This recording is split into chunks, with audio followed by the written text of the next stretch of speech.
আসসালামু আলাইকুম। আজকে আমি আপনাদের সাথে শেয়ার করব এমন একটি গল্প যা শুধু গল্প না, বরং আল্লাহর রহমতের এক জীবন্ত প্রমাণ। দরুদে ইব্রাহিমের ওসিলায় কিভাবে এক আপুর অসম্ভব দোয়া কবুল হয়েছে তা জানলে আপনার মনও নরম হয়ে যাবে ইনশা আল্লাহ। ২৯ বছরের একটি আপু নিজে পড়াশোনা করেছেন, নিজের মতো করে ক্যারিয়ার গড়ার চেষ্টা করেছেন, কিন্তু একটি জায়গায় গিয়ে তিনি বারবার ভেঙে পড়ছিলেন, তা হল বিয়ে। তার পরিবার খুবই জেদি ছিল, অনেকটা নিয়ন্ত্রণ করা, স্বার্থপর ধরনের। কোনো সমস্যা নেই, কোনো ত্রুটি নেই, তবুও তারা কোনোভাবেই তার বিয়ে দিচ্ছিল না। মানুষজন প্রস্তাব পাঠালে তারা নানা অজুহাতে ফিরিয়ে দিত। আজ না কাল, কাল না পরশু, এভাবে বছরের পর বছর চলে যাচ্ছিল।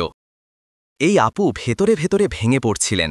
বয়স বাড়ছে, সমাজের চাপ বাড়ছে, কিন্তু যেন আল্লাহর লেখা তাকে কোথাও নিয়ে যাচ্ছে না। একদিন হঠাৎ কলেজের এক শিক্ষিকার কথা তার মনে পড়ে। শিক্ষিকা বলেছিলেন, যখন মন ভারী হয়ে যায়, যখন পথ বন্ধ মনে হয়, তখন দরুদ পড়ো। দরুদ আল্লাহর রহমতকে টেনে আনে, গুনাহ মাফ হয়, চিন্তা দূর হয়। এই কথাটা তার হৃদয় লাগল। সে খুঁজে দেখতে লাগল দরুদে ইব্রাহিম নিয়ে আলেমরা কি বলেছেন। সে জানতে পারল দরুদে ইব্রাহিম শুধু একটি দরুদ নয়, বরং দোয়ার দরজা খুলে দেওয়ার একটি শক্তিশালী চাবি। এই দরুদ পড়লে বান্দার দোয়া আরও গ্রহণযোগ্য হয়। হৃদয়ের ভয়, দুশ্চিন্তা, হতাশা এসব আল্লাহ দূর করে দেন। হঠাৎ করে তার মনে হল, আমি তো মানুষের দরজায় কড়া নাড়ছি, আল্লাহর দরজায় কতটা কড়া নাড়লাম। সেই দিন থেকে সে নিয়ম করে দরুদে ইব্রাহিম পড়া শুরু করল।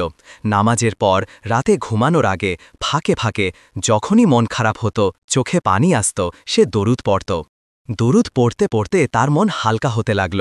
কষ্টের পর্দা যারও আস্তে আস্তে সরতে লাগল। হৃদয়ের ভয় কমে গেল, তাওয়াক্কুল বাড়তে লাগল। আর সে আল্লাহকে বলত, ইয়া আল্লাহ, আপনি পথ দেখান, আপনি চাইলে অসম্ভবকেও সম্ভব করে দেন।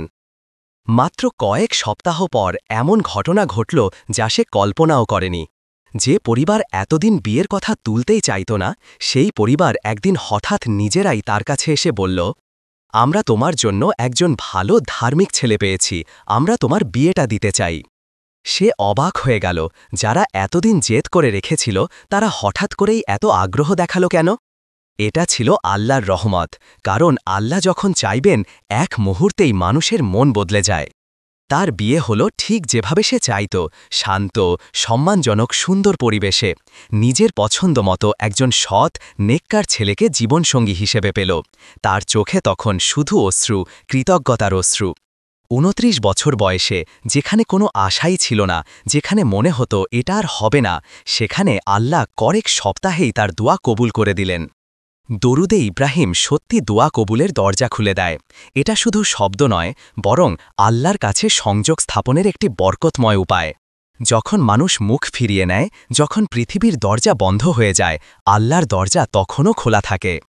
প্রিয় দর্শক, আপনিও চাইলে আজ থেকেই দরুদে ইব্রাহিম পড়া শুরু করতে পারেন।